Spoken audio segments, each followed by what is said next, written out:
But ఇప్పుడు లేదన్నా 3 ఏళ్ళు లాక్. లాక్ అంటే గుర్తొచ్చింది, లిప్ లాక్. సక్సెస్ఫుల్ హీరోలు అందరూ బలవంతంగా దర్శకుల చేత స్క్రిప్ట్ లోనే లిప్ లాక్ పెట్టించుకుంటున్నారు. సో మీరు ఈ సినిమాలో కూడా లిప్ లాక్ ఒకసారి కాదు, ఓ హీరో పాయింట్ ఆఫ్ లో ఒకసారి, అలాగే హీరోయిన్ పాయింట్ ఆఫ్ లో ఒకసారి 2 సార్లు టేస్ట్ చూసారు మీరు. మీ మిస్సెస్ ఏమన్నా సినిమా చూసి? ఏం లేదన్న, చాలా బాగుంది సీన్. అంటే ఆర్ట్ గా అయితే లేదు నాకు, కథ ప్రకారమే వచ్చింది కదా. అంటే సో దాన్ని నీట్ గా స్టోరీతో పాటు అయింది, ఏదో కావాలని కాకుండా. మళ్ళీ దాన్ని రిపీట్ చేయించారు కదా రెండోసారి, మళ్ళీ హీరోయిన్ పాయింట్ ఆఫ్ లో. అవును, తనకి లవ్ వచ్చి అట్లా డైరెక్టర్. నువ్వు చెప్పినప్పుడు నువ్వు ఇది ఉంటే బాగుంటుందని సైట్ చేసా? అది చెప్పలేదన్న అసలు స్క్రిప్ట్ అప్పుడు. ఆయన షూటింగ్ అప్పుడు ఇది ఉంటే బాగుంటుంది బ్రో అని ఇలా చూసాను. ఇదేంటి అప్పుడు చెప్పలేదు కదా, షూటింగ్ లో చెప్తున్నారు ఏంటి అని. ఏదైనా చెప్పి అమ్మాయికి చెప్పారు, నాకు చెప్పారు, మధ్యలో డిస్కషన్ జరిగినాయి, వద్దు అనుకున్నాను. బట్ హీరోయిన్ వద్దా? నేనే వద్దాను. నాకెందుకు ఇప్పుడు ఇవన్నీ, కావాలంటే వెనకాల నుంచి చేయటం ఏదో చేస్తారు కదా, అలా చేయండి అంటే ఓకే అన్నాడు. బట్ అక్కడికి వెళ్ళిన తర్వాత మాత్రం ఒక్కసారి ఆలోచించండి అని చెప్పి చేసి, సరే అండి అందరం ఓకే డన్ చెయ్యొచ్చు అనుకుని చేసాం. కొన్ని సినిమాలకి వర్క్ షాప్ చేస్తూ ఉంటారు, పెద్ద సినిమాలకి. అలాగే ఈ సినిమా కూడా వర్క్ షాప్ చేశారా? నేను నా ప్రతి సినిమాకి వర్క్ షాప్ చేస్తానన్న. ఎందుకంటే దానివల్ల ఏం బెనిఫిట్ ఏంటి అంటే, నాకు సెట్లోకి వెళ్ళిన తర్వాత, అంటే నాకు పర్సనల్గా సెట్లోకి వెళ్ళిన తర్వాత ఎక్కడ దాకా చేయొచ్చు, అది ఎక్కడ దాకా చేయొచ్చు అనే ఒక క్లారిటీ లేకపోతే నేను చేయలేను అన్న. ఓకే, నాకు సెట్ అంటే ఆ క్యారెక్టర్ బిహేవియర్ ఏంటి అని నాకు అర్థం అవ్వాలి.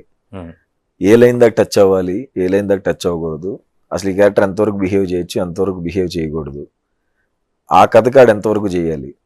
కొన్నిటికి ఇప్పుడు లేకపోతే నాకు నా ఫ్లోలో నేను వెళ్ళిపోయాను అంటే మళ్ళీ కూర్చుని అలా అంత కాదు ఇంత ఎందుకు సెట్లో తిట్టించుకోవటం, మనం ముందే వర్క్షాప్ చేసుకుని అదొక క్లారిటీ వచ్చేస్తే సెట్లో ఇంక ప్రతి సీన్ ఈజీ అయిపోద్ది కదన్న.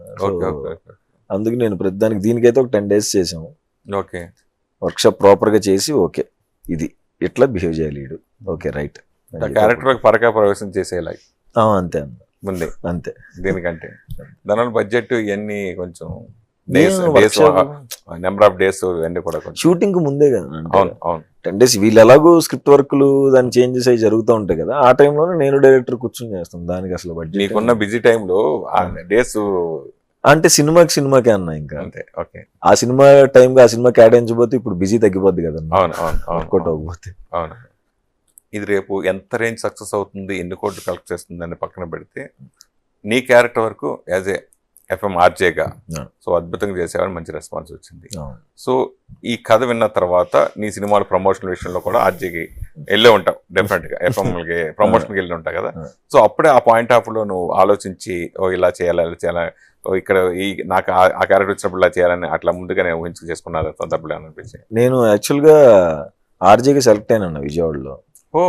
ఇప్పుడు 2014 ఆ టైంలో, 15 ముందు. అప్పుడు RJకి చేద్దామనే ఉండేది. సో ఐడియా ఉందన్న నాకు ఎట్లా చేయాలి ఏంటి అని. బట్ కొంచెం గ్యాప్ వచ్చింది కదా. సో మన 98.3 వాళ్ళతో కొంతమంది ఫ్రెండ్స్ ఉన్నారు RJs.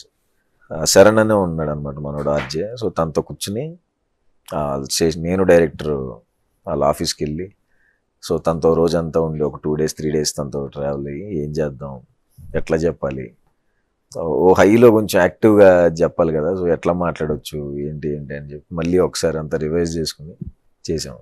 RJగా ఉన్నప్పుడు ఫ్రాంక్లీ స్పీకింగ్ ఎవరిని ప్రేమించారు? నేను RJగా ఉన్నప్పుడు